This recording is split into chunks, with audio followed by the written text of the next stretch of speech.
Malcolm X's grandson has been remembered at a New York memorial service as a young man who redeemed himself after a troubling past. The memorial for Malcolm Shabazz was held Thursday at First Corinthian Baptist Church in Harlem, with several hundred people attending. Authorities say the 28-year-old grandson of the 1960s political activist was beaten to death earlier this month in Mexico City in a dispute over a $1,200 bar bill.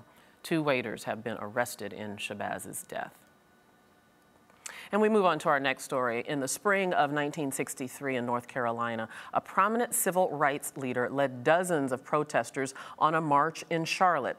At the rally, Dr. Reginald Hawkins warned city leaders that if something wasn't done to end segregation, future marches might not be so peaceful. Nearly 2 weeks later, other civil rights and white business leaders ate lunch together in segregated restaurants to help integrate those establishments, as well as hotels participated. The Reverend Willie Barber is president of the North Carolina chapter of the NAACP. And we also have on the phone with us the son of Dr. Hawkins, attorney Reginald Hawkins Salim, Jr. Welcome, gentlemen, to both of you. Thank you so much for being here with us. Good morning.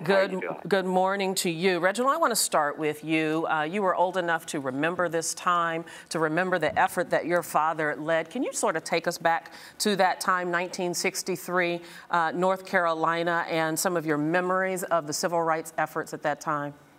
Yes, I can. As of May 20th, 1963, my father, Dr. Reginald Hawkins, who was an ordained minister, a dentist, also a civil rights activist, human rights activist, and a veteran of the Korean War, led peaceful demonstration to the city courthouse in Charlotte, North Carolina, with 65 Johnson C. Smith University students in their protest for equal rights and justice for all. And they were protesting the segregation and heinous system of separate but equal, which existed for African Americans at that time, whereas all means of daily life for African Americans were separate but equal. There wasn't equal hospital care. In fact, it was segregated. All institutions were segregated. Public accommodations were segregated. Voting rights, there were hardly any. School integration, employment, religious institutions, and all entities of daily life were substandard and basically primitive in their makeup and what they offered for African Americans.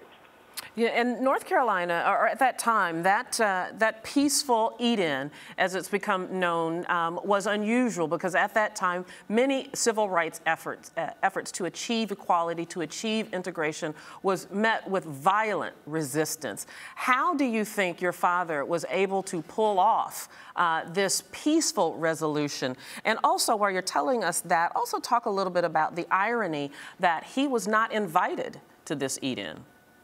Yes, well, at that time, the institution of slavery, which we know in America was a peculiar institution that historically had not been executed upon any humanity prior to the chattel system of slavery that we had for 300 years in this country before the Civil War. And then after the Civil War, there was 100 years of separate and unequal oppression on African Americans. And basically, all areas and facets of daily life were stymied by unequal treatment and substandard accommodations and education. There were violent reactions in other parts of the South to other civil rights leaders and other civil rights activists taking part in the struggle for civil rights and human rights and the freeing of the African Americans from that yoke of that heinous system of slavery. And all over, including North Carolina, there were many, many arrests. There were people with water hosed, dogs were put on them by the police. People died in the struggle for human rights and dignity for all mankind, which we included ourselves as, in which up until that time, the power structures and those who were oppressing the African Americans did not consider us as being equal. Indeed, indeed. Reginald, I want you to stand by for just one second. I want to bring Reverend William Barber into the conversation as well. Don't go anywhere. I'm going to come back to you. Reverend Barber, to talk about what's happening now. Of course, you are very involved in civil rights efforts even as we speak. And the political scenery has changed in your state quite a bit. Just in 2008, North Carolina helped elect the first black president. Now you have a Republican governor and a Republican state legislature. Talk about the policies, the legislature, the atmosphere now, and does it seem that you've gone back in time? Well, first of all, let me thank you for allowing us to come on. We are under attack by an extreme right-wing, ultra-conservative Tea Party-backed ideology that I contend is not even Republican and Democrat, is something much worse. The fact of the matter is we're being attacked because of our successes. We built a coalition of blacks and whites in 2007 that pushed through progressive laws like same-day registration, early voting, which produced, President Obama produced a new electorate, rooted in the moral values of our faith and the constitutional values of the common good. What we're seeing now is an attack on all of our success. It is extreme in North Carolina to see a legislature and a government that would cut 500,000 poor people off Medicaid. It's extreme that they would cut 165,000 people from unemployment. Now, those are black people, white people, Republicans, and Democrats.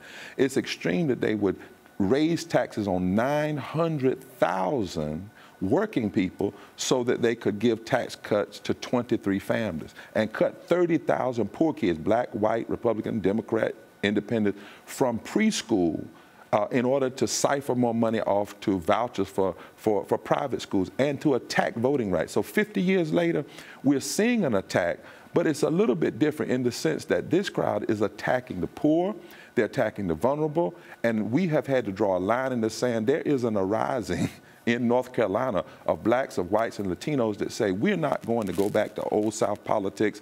We dismiss the George Wallace politics of the 21st century, where this new conservative ideology is trying to stand in the door of opportunity, like George Wallace stood in the door to block people from getting education. And what's different is it's a broad, deep, multiracial, anti-poverty, anti-racism coalition that's fighting back. What you say is really very disturbing. Part of the way that you are addressing it is something called Moral Mondays. Tell us about that. Well, we must expand in this country our political discussions as bigger than Democrat and Republican, and lift up the moral vision of treating the least of these, which is central to our faith, caring for justice, and the constitutional vision of the common good and doing what is good for the good of the whole. So in that way, we say, when you cut 500,000 poor people from Medicaid, the poorest among us, and make it more easier for them to be sick and die, that's not only bad policy, it's not only bad economics, it's immoral.